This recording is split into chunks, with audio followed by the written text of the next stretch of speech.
Hey guys welcome. आज के इस वीडियो में जानेंगे ईएसआर टेस्ट क्या होता है। मैं आज ईएसआर टेस्ट की संपूर्ण जानकारी देने वाला हूं। नॉर्मल ईएसआर वैल्यू क्या होती है, ईएसआर बढ़ने के कारण क्या होते हैं, किन कारणों से ईएसआर जो होता है वो बढ़ता है, हाई ईएसआर के लक्षण क्या होते हैं, यदि किसी पेशेंट में हाई ईएसआर हो जाता है तो कौन कौन से सिम्टम्स दिखाई देते हैं, इसकी पूरी जानकारी देने वाला हूँ। आइए जानते हैं। सबसे पहले जानते हैं ईएसआर टेस्ट क्या होता है। ईएसआर को इरेथ्रोसाइट सेडिमेंटेशन रेट कहते हैं। ईएसआर एक ब्लड टेस्ट होता है जो बताता है कि शरीर में इन्फ्लेमेशन यानी सूजन है या नहीं। यह आरबीसीज जिसे रेड ब्लड सेल्स कहते हैं, लाल रक्त कोशिकाएं कहते हैं, उसके बैठने की गति को मेजर करता है।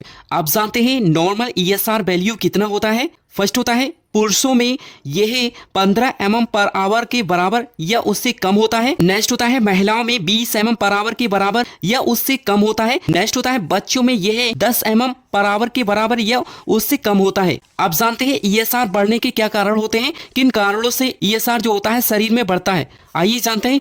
फर्स्ट होता है इन्फ्लेमेटरी डिजीज यदि किसी पेशेंट में हो जाती है, सूजन संबंधी बीमारियां यदि किसी पेशेंट में हो जाती हैं तो उसकी वजह से शरीर में ईएसआर जो होता है वह बढ़ जाता है। नेक्स्ट होता है यदि किसी पेशेंट में ऑटो इम्यून डिजीज हो जाती है यानी ऑटो इम्यून की बीमारी हो जाती है, उस कंडीशन में ईएसआर बढ़ जाता है। नेक्स्ट होता है क्रोनिक किडनी डिजीज में गुर्दे से रिलेटेड कोई पुरानी बीमारी होती है तो उसकी वजह से भी ईएसआर बढ़ता है। नेक्स्ट होता है अर्थराइटिस यानी गठिया यदि किसी पेशेंट में हो जाता है तो उसकी वजह से ईएसआर बढ़ जाता है। अब जानते हैं हाई ईएसआर के लक्षण यानी सिम्टम्स क्या होते हैं। यदि किसी पेशेंट में ईएसआर का लेवल हाई होता है तो उसमें कौन कौन से सिम्टम्स दिखाई देते हैं। फर्स्ट होता है सिर दर्द की समस्या देखने को मिलती है, बुखार आ जाता है, भूख ना लगना, उस पेशेंट में भूख नहीं लगती है। नेक्स्ट होता है शरीर में खून की कमी हो जाती है जिसे एनीमिया कहते हैं। नेक्स्ट होता है जोड़ों और मांसपेशियों में दर्द या अकड़न होती है। नेक्स्ट होता है वजन घटना या बढ़ना। नेक्स्ट होता है कमजोरी की समस्या होती है।